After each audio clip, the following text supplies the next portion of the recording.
আমাদের মাদ্রাসাগুলো মক্তব এবং হিফজ বিভাগ দুটো সেক্টর সম্পূর্ণ শুধুমাত্র কোরআনের তেলাওয়াত উম্মতের মধ্যে প্রচলন ঘটানোর জন্যই চলছে।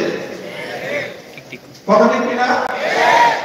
এবং আলহামদুলিল্লাহ এই কোরআনের তেলাওয়াতের এই কেন্দ্রগুলো ছোট ছোট মক্তবগুলো হাফিজ জুলুসুর রাহমাতুল্লাহ আলাইহির ভাষায় বলতে গেলে এগুলো হলো আল্লাহর দ্বীনকে রক্ষা করার জন্য এক একটা দুর্গ, এক একটা ক্যান্টনমেন্ট। এই জন্য এই মক্তবগুলো কোরআনের প্রতিষ্ঠানগুলো মুসলমানদের বুনিয়াদী প্রতিষ্ঠান, ঈমান রক্ষার বুনিয়াদী প্রতিষ্ঠান, হেদায়েতের বুনিয়াদী প্রতিষ্ঠান, উম্মতে মুসলিমার আবেগ এবং চেতনাকে জাগ্রত করবার প্রতিষ্ঠান। এটা চলছে, চলবে। তবে আজ আমরা নতুন বাংলাদেশে দাঁড়িয়ে বিগত প্রায় ৭৮ বছরের বঞ্চনার আমরা অবসান ঘটাতে চাই।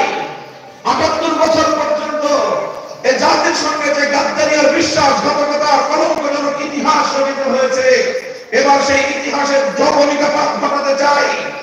আমরা বলতে চাই চলিত ভাষায় এটা আমাদের উচ্চারণ মুসলমানদের ট্যাক্সের পয়সায় এদেশের শিক্ষা ব্যবস্থা পরিচালিত হয়। ৯০% মুসলমান মাথার ঘাম পায়ে ফেলে নিজস্ব আয় ইনকাম থেকে সরকারি রাজস্ব খাতে যে ট্যাক্স প্রদান করে থাকে, সেখান থেকে দেশের শিক্ষা ব্যবস্থা পরিচালিত হয়। প্রাইমারি স্কুলগুলো চলে, সেখানকার ভবনগুলো নির্মিত হয়। প্রাইমারি স্কুলের শিক্ষক শিক্ষিকাদের ভাতা এখান থেকে প্রদান করা হয়। শিক্ষার্থীদের বই পুস্তক এই অর্থ দিয়ে ছাপানো হয়। আর এই প্রাইমারি সরকারি স্কুলগুলোতে আমাদের সন্তানরাই পড়াশোনা করে। আমাদের সন্তানরা যেখানে পড়বে, মুসলমানের ৯৭% মুসলমানের সন্তানরা যে বিদ্যালয়ে পড়াশোনা করে, সেই বিদ্যালয়ে মুসলমানদের ট্যাক্সের পয়সা দিয়ে ইংলিশে টিচার নিয়োগ দেওয়া হবে, বাংলা শিক্ষক থাকবে, অঙ্ক শিক্ষক থাকে, গণিতের বিজ্ঞানের শিক্ষক থাকে, এমনকি পিটির শিক্ষক থাকে। সর্বশেষ শুনতেছি নৃত্যের জন্য, নাচ গানের জন্য শিক্ষক নিয়োগ দেওয়া হচ্ছে।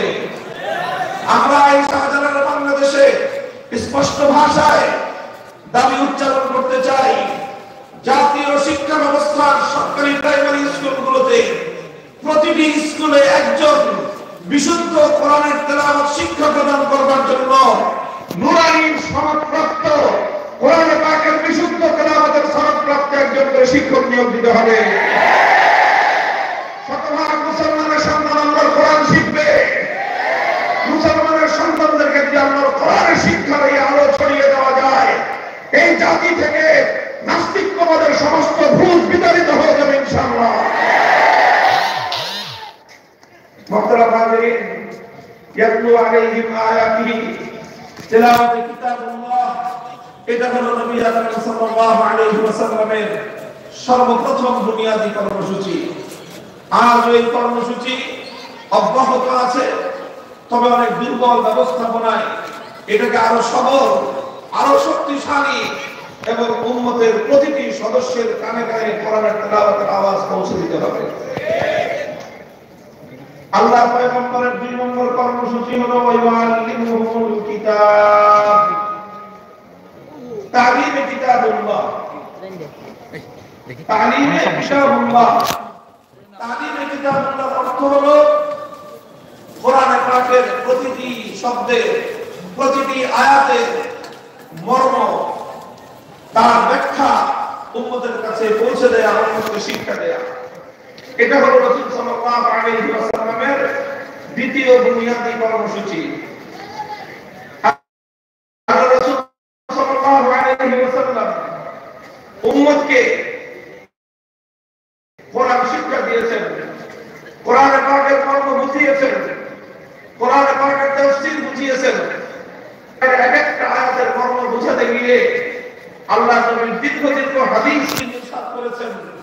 সেই হাদিসগুলো সমস্ত হাদিসের কিতাবের পাতায় পাতায় সংরক্ষিত আছে।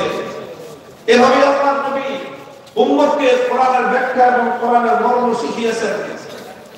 কোরআনের মর্ম বোঝা, কোরআনের ব্যাখ্যা বোঝা, কোরআনের পাকের মধ্যে আল্লাহ পাক রব্বুল আলামিন কি বলেছেন তার বান্দাদেরকে লক্ষ্য করে সৃষ্টিকর্তার পক্ষ থেকে মানব জাতির প্রতি প্রেরিত এই বার্তা উপলব্ধি করা সমস্ত মানুষের জিম্মাদারি।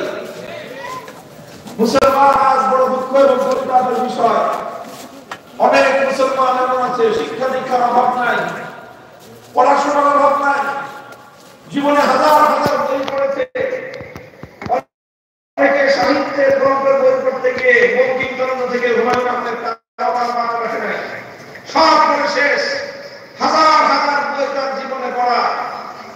অনেকে বিভিন্ন বিষয়ের উপর পারদর্শিতা অর্জন করার জন্য এক একটা বিষয়ের উপর অসংখ্য পড়াশোনা করেছে, বিজ্ঞানের উপর, দর্শনের উপর, মেডিকেল সায়েন্সের উপর, অথচ অসংখ্য মানুষ শিক্ষিত মানুষের মধ্যে এমন হয়েছে সারা জীবনে অন্তত একবার আল্লাহর কোরআনের সূরা ফাতিহা থেকে সূরা নাস পর্যন্ত পবিত্র কোরআনে পাকের মর্ম অনুবাদ অন্তত একবার পড়ার সৌভাগ্য হয়নি।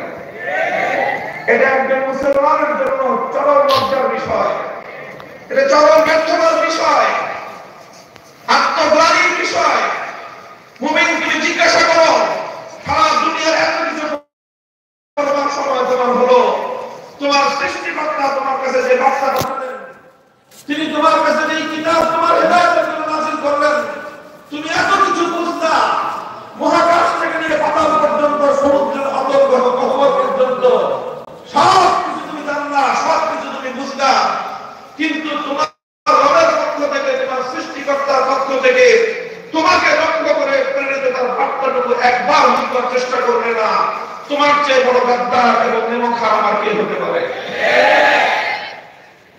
এই জন্য আমার ব্যক্তিগত অভিজ্ঞতা করে একজন মানুষ যদি কোরআনে পাকের সূরা ফাতিহা থেকে সূরা নাস পর্যন্ত শুধুমাত্র অনুবাদ, একটা নির্ভরযোগ্য অনুবাদ থেকে কোরআনে পাকের অনুবাদ, আলহামদুলিল্লাহ ওলামায়ে কেরাম লিখেছেন, অসংখ্য অনুবাদ রয়েছে, স্বয়ং আমাদের খুব বাংলা ভাষায় আছে। এই অনুবাদগুলোকে নিয়ে বিস্তারিত তাফসীর না করলেও অন্তত অনুবাদটা যদি একবার পড়ে, একদিনে পড়ার দরকার নাই, নিয়মিত অধ্যয়নের মধ্যে আপনার কোরআনের কিছু কিছু করে অনুবাদ আপনারা পড়েন, দেখবেন যে এই কোরআন আপনার অজান্তে আপনার হৃদয় জগৎকে এমন ভাবে আলোকিত করছে, এমন ভাবে আলোকিত করছে, কোরআনের এই অনুবাদ শেষ করার আগেই আপনি নিশ্চিত ভাবে আপনার মধ্যে এক আমূল পরিবর্তন লক্ষ্য করতে পারবেন। এই জন্য কোরআনের মর্ম, কোরআনের অর্থ এটা বোঝার জন্য উম্মতের চেষ্টা করা প্রয়োজন। আলহামদুলিল্লাহ ওলামায়ে কেরাম নায়েবে নবী হিসেবে, ওয়ারিসে নবী হিসেবে, ওয়ারাসাতুল আম্বিয়া, নবীদের উত্তরাধিকারী হিসেবে উম্মতের মধ্যে কোরআনের মর্ম, কোরআনের পাকের ব্যাখ্যা বোঝানোর জন্য, কোরআনের বার্তা পৌঁছে দেওয়ার জন্য অক্লান্ত পরিশ্রম করে যাচ্ছেন। দেশব্যাপী তাফসীরুল কোরআন মাহফিলগুলোর মাধ্যমে ওলামায়ে কেরাম মানুষের কাছে কোরআনের বার্তা তুলে ধরেন। মসজিদে মসজিদে তাফসীরুল কোরআন হয়, ইমাম এবং খতিব সাহেবান তারা মুসল্লিদের কাছে কোরআনের বার্তা পৌঁছে দেন। এছাড়াও ওলামায়ে কেরাম তাফসীর গ্রন্থ লিখেছেন, অনুবাদ গ্রন্থ লিখে, কোরআনের অনুবাদ লিখে লিখে মানুষের কাছে কোরআনের এই পয়গাম, কোরআনের পাকের বার্তা পৌঁছে দেওয়ার জন্য অব্যাহতভাবে প্রচেষ্টা চালিয়ে যাচ্ছেন। ঠিক কিনা? এবং আলহামদুলিল্লাহ আমাদের মাদ্রাসা শিক্ষা সিলেবাস, বিশেষ করে আমি কওমি মাদ্রাসা শিক্ষা সিলেবাসের ব্যাপারে বলছি, এই যে 10 বছরের শিক্ষা সিলেবাস আমাদের, এই পুরোটাই হলো মূলত কোরআনের মর্ম বুঝে উম্মতের কাছে কোরআনের সেই মর্ম, কোরআনের ব্যাখ্যা, কোরআনের বার্তা, কোরআনের পয়গাম জাতির কাছে তুলে ধরার এই প্রয়াস।